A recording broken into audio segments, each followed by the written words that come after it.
আপনারা যারা mobile phone ব্যবহার করেন আপনারা দেখে থাকবেন যখন আমরা একটা ফটো ডিলিট করি দেখবেন একটা সাউন্ড দেয়, বা যখন আমরা একটা ফটোকে দেখবেন স্ক্রিনশট নিই তখন কিন্তু সাউন্ড হয়, বা যখন আমরা আর কি ট্যাপ করি কোনো জায়গায় তখন কিন্তু দেখবেন যে সাউন্ড হতে থাকে। তো এইসব সাউন্ডগুলো আপনি চাইলে কিন্তু খুব সহজেই অফ করে রাখতে পারবেন, বা চাইলে কিন্তু আপনি অনও করতে পারবেন। যদি আপনার না থাকে আপনি অন করতে পারবেন, বা যদি আপনার থাকে মনে করুন যে আপনার অফ করা দরকার আপনি কিন্তু অফও করে রাখতে পারবেন।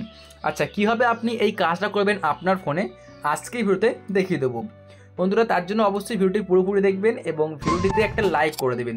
চলুন বন্ধুরা আজকের ভিডিওটা আমরা শুরু করি এবং নতুন কিছু আপনাদেরকে আমি শিখিয়ে দিই। এর জন্য কী করবেন, চলে যাবেন আপনাদের ফোনের সেটিংসে।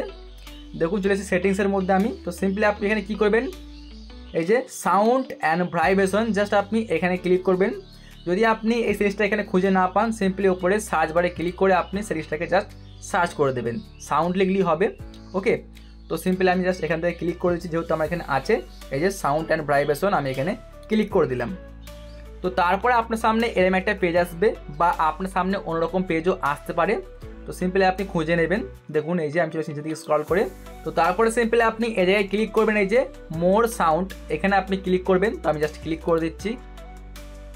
দেখুন এখানে দেখাচ্ছে এই যে ডায়াল প্যাড টোন, এটা কিন্তু অন করা আছে, মানে যখন আমরা কোনো রকম ফোন নাম্বার টুকি তখন কিন্তু দেখবেন যে একটা আওয়াজ হয়, সেটা কিন্তু এখানে অন করা আছে। তাহলে কিন্তু আপনি এই যে এভাবে অফ করতে পারবেন।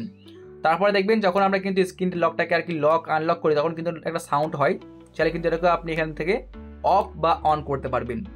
তারপরে দেখতে পাচ্ছেন এই যে স্ক্রিনশট সাউন্ড, এটাকে কিন্তু আপনি অফ বা অন করতে পারবেন। এই যে ডিলেট সাউন্ড, এটাকে কিন্তু আপনি চাইলে এভাবে অফ বা অন করতে পারবেন।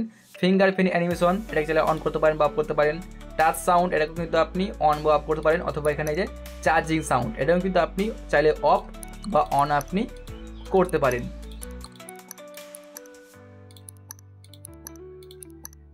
ওকে, তো হয়তো আপনারা বুঝতে পারলেন যে কীভাবে আপনি এই কাজটুকু করবেন।